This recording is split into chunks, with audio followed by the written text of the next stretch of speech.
রাষ্ট্র পরিবর্তনের জন্য লড়াই বিশ্বের ইতিহাসে বিরল বলে মন্তব্য করেছেন বিএনপির স্থায়ী কমিটির সদস্য নজরুল ইসলাম খান।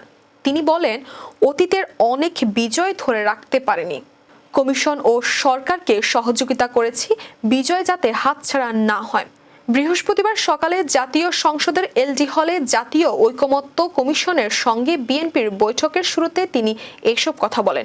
নজরুল ইসলাম খান বলেন, দেশ গঠনের যে সুযোগ তৈরি হয়েছে তা কাজে লাগাতে চাই। তিনি বলেন, ভালো চাই, খুব বেশি ভালো করতে গিয়ে মানুষের পরিবর্তনের আকাঙ্ক্ষা যেন স্তিমিত না হয়ে যায়।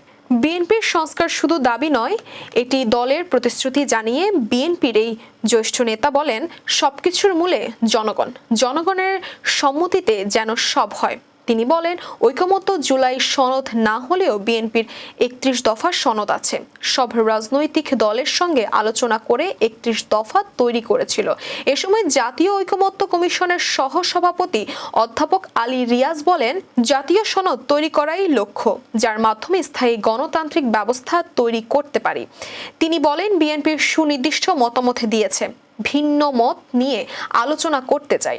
গণতান্ত্রিক সংগ্রামে বিএনপির ভূমিকা দেশের মানুষ অবগত, তাদের ভূমিকা জনগণের কাছে প্রশংসনীয়।